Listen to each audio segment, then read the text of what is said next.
Hey everyone, and welcome to The Explainer. Today, we're going to dig into a word we all think we know, ecologism. But what seems like a simple, positive idea has a story that's way more scientific, way more political, and honestly, a lot more complex than you might imagine. So let's get into it. Okay, so let's start right here. When I say the word green or environmentalism, what's the first thing that pops into your head? For most of us, I bet a few common images come to mind. First up, you've probably got this image, right? The Earth, held carefully in our hands. You know, it's that big, noble idea of protecting our one and only home. It's by far the most common and positive connection we have with the word. And then, of course, there's the cultural image. Maybe you think of the protest movements from the 60s and 70s. There's a certain look, a certain vibe, that's become a kind of visual shorthand for the entire movement. And finally, there's the political label. In politics today, green almost always gets filed in the left-wing cabinet, right? It's seen as a very specific political position, tied to just one side of the spectrum. But here's the thing. What if I told you that's all just scratching the surface? What if the real story of this idea is actually rooted in hard science and has a family tree that stretches into some really unexpected and, frankly, uncomfortable corners of history?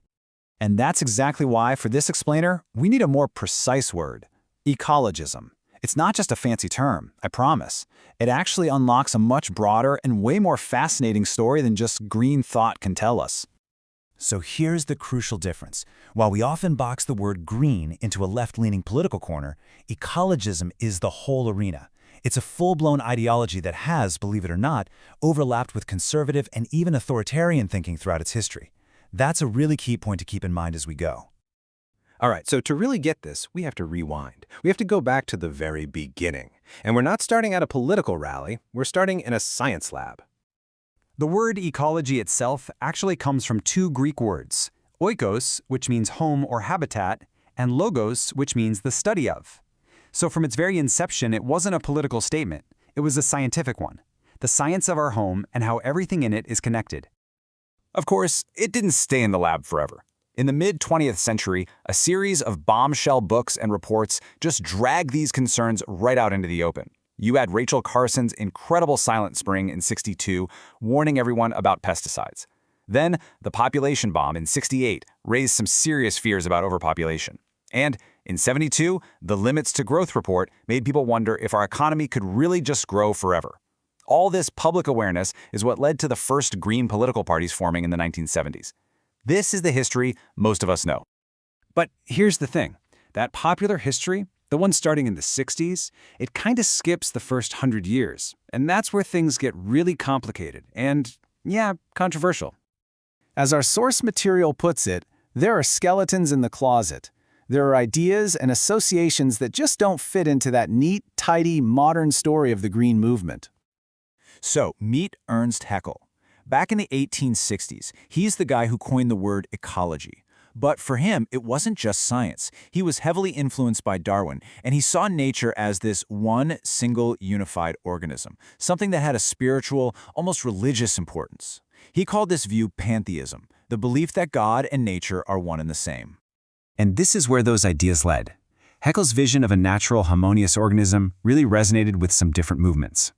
In the 1920s and 30s, it got tied up with these romantic, nationalist, folkish movements across Europe. And, disturbingly, these ideas also found a home in National Socialism. The Third Reich experimented with alternative energy, they created nature reserves, and they promoted organic farming. We even know that key figures adopted practices like vegetarianism and anti-vivexationism.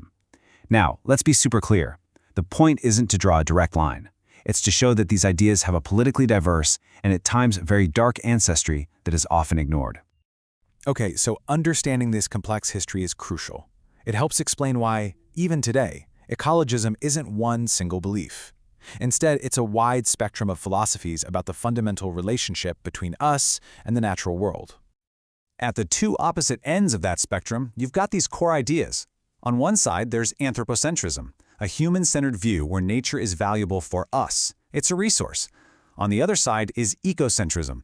This is a nature-centered view that says the entire ecosystem has value in and of itself. And humans? Well, we're just one part of that system, not the masters of it. But, you know, it's not just a simple choice between two extremes. In the middle, you have these other nuanced positions. Moral extensionism is the idea that we should extend moral value to animals that can feel. Reluctant holism goes even further, valuing entire ecosystems like plants and forests, but it stops short of giving moral worth to non-living things like, say, a rock. So, what happens when you try to turn all this philosophy into real-world politics? Well, you get some radically different visions for what a sustainable future should actually look like. And those visions really fall into two main camps. First is the maximum sustainable society. Think of this as the reform path. It works within our current systems, using tech, government, and even capitalism to solve environmental problems. The second is the frugal-sustainable society. And this one calls for a complete revolution. It's not about reforming the system, it's about replacing it entirely. And that frugal vision is radical. It imagines a world of small, self-sufficient communities organized in bioregions, areas defined by rivers and mountains, not political borders. We're talking a low-energy, limited mobility lifestyle focused on needs, not wants, often with strict population controls. And here's the catch. Depending on who's describing it, this vision can sound like a peaceful, anarchist utopia or a highly restrictive, authoritarian system that's needed to enforce that simplicity. So we're left with this. Ecologism is not a monolith. Its scientific roots are tangled with spiritualism, its political history crosses left and right, and its vision for the future is deeply divided.